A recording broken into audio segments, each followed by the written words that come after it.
Chinese jets intercept Canadian aircraft, a rising flashpoint in Asian skies. Welcome to today's Global Affairs Breakdown, where we dive deep into a tense episode unfolding far above the waters of East Asia. Picture this: a Canadian surveillance plane, thousands of miles from home, patrolling international airspace to monitor ships suspected of breaching United Nations sanctions against North Korea. Suddenly, the sky isn't empty. It's alive with the roar of Chinese fighter jets drawing alarmingly close.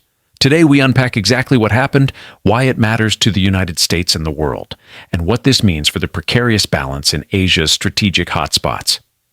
Setting the scene. In early October 2025, a Canadian CP-140 Aurora surveillance plane, working under Operation Neon, a multinational effort to enforce UN sanctions on North Korea, was on patrol over the East China Sea. Aboard the aircraft were not just military personnel, but Western journalists, there to document the ongoing mission and offer the world a rare fly-on-the-wall perspective of these tense patrols. Their cameras captured moments of high drama as Chinese fighter jets intercepted the Canadian plane. But this was no routine flyby. One Chinese jet, missile-armed and flying at supersonic speed, closed the gap to within only about 200 feet. A maneuver alarmingly described by military observers as aggressive, unsafe, and potentially reckless.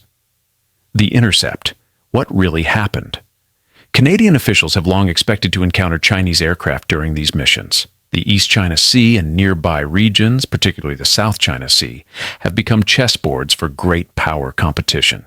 The difference now is the increasingly close and risky nature of these encounters.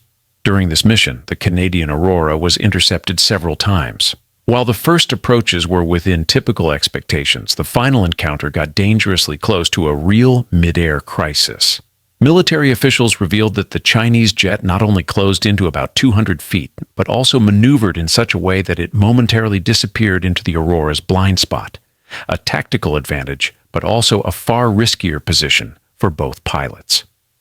Major General Ian Huddleston, commanding Canada's 1st Air Division, was on board and emphasized that we're solidly in international airspace. Television news crews, putting a human face on this international drama, filmed as the Chinese jet loomed outside the Canadian window, armed with air-to-air missiles, gleaming in the morning light. But why was the Canadian plane there in the first place? As part of Operation Neon, Canada has played an active role in tracking ships suspected of violating North Korea's embargoes, providing both deterrence and valuable intelligence to the international community. This is not just about Canada or China. These missions are about upholding international law and monitoring some of the world's most sensitive waters. Chinese and Canadian perspectives. Dueling narratives. Following the incident, Canadian officials, including Defense Minister Bill Blair, denounced the Chinese maneuvers as dangerous, reckless, and unprofessional. Blair insisted such actions are unacceptable and that Canada would make its displeasure clear to China. Western military officials worry these repeated close encounters increase the risk of an unintended escalation. A near miss that one day could end in disaster. China, however, sees things very differently.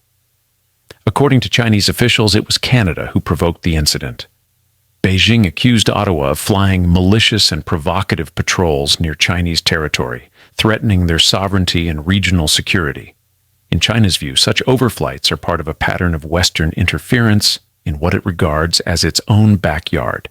China's Ministry of National Defense characterized the enforcement actions by the Canadian plane as a malicious and provocative act with hidden agendas, insisting that Canadian patrols violated both Chinese and international law.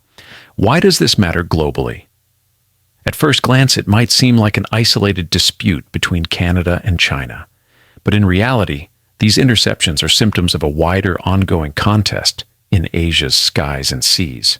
A struggle playing out between China, the U.S., and their allies over who sets the rules in one of the world's most economically and strategically vital zones. The East and South China Seas are not only important for shipping and trade, but are also increasingly militarized flashpoints. U.S. allies like Canada, Japan, Australia, and the United Kingdom have participated in maritime patrols to reinforce both the enforcement of UN sanctions on North Korea and the principle of freedom of navigation. The idea that no country can close off international waters to others' ships or aircraft. China, meanwhile, seeks to expand its influence and control over these critical waters, challenging what it sees as a world order. The past year, there have been several reports of Chinese fighter jets dangerously intercepting Canadian, American, Australian, and even Indian patrol planes and ships. According to military observers, the frequency and proximity of these close calls are growing, raising concerns that a single mistake, a misread signal, or a mechanical failure could cascade into an international incident. What's at stake? Regional stability. Regular risky encounters increase the chances of miscalculation, a collision, or accidental escalation, any of which could set off a chain reaction of diplomatic and military consequences. International law. At the heart of these standoffs is a debate over who gets to define and patrol international waters and airspace. Western countries insist on their right to operate in these zones. China claims expanded rights to defend what it calls its territorial seas and airspace. U.S.-China relations. These encounters test the rules of engagement between superpowers. For the United States and its NATO allies, allowing China to dictate who can operate where would signal a shift in the balance of power. For China, pushing back against these patrols is a demonstration of its new status and ambitions as a regional, if not global, power. The role of the media. A rare look behind the scenes. What makes these latest incidents so significant is the presence of Western news crews on board. Their footage and first-hand accounts have brought this confrontation out of the shadows and into public debate. Audiences worldwide have been able to see, almost in real time, how narrow the margin for error truly is in these engagements. Controversy and conversation are now swirling not just in diplomatic meetings, but on news broadcasts and social media from Toronto to Tokyo. How will this end? For now, both sides are sticking to their scripts. China defending its actions as justified, Canada and its allies vowing to continue these patrols as a matter of international law. Neither is likely to back down, and with North Korean sanctions enforcement as an ongoing mission, we can expect more of these high-stakes encounters in the months ahead. Diplomatic communication and military-to-military hotlines are more crucial than ever. Without clear communication and shared procedures, the world risks sleepwalking into a crisis sparked by a single moment of hot-blooded bravado thousands of feet above the sea. Final thoughts.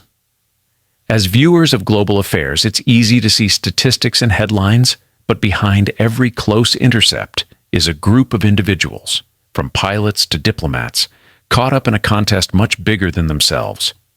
These tense flights are reminders of both the reach and limits of modern power, and why international norms and the journalists who bring us these stories matter more than ever when peace is on the line. Stay tuned as these developments unfold, and don't forget to subscribe for more deep dives into the world's most pressing issues. Drop your thoughts, questions, and predictions in the comments. What do you think it will take to cool down the skies of Asia? Thanks for watching, and see you in the next video.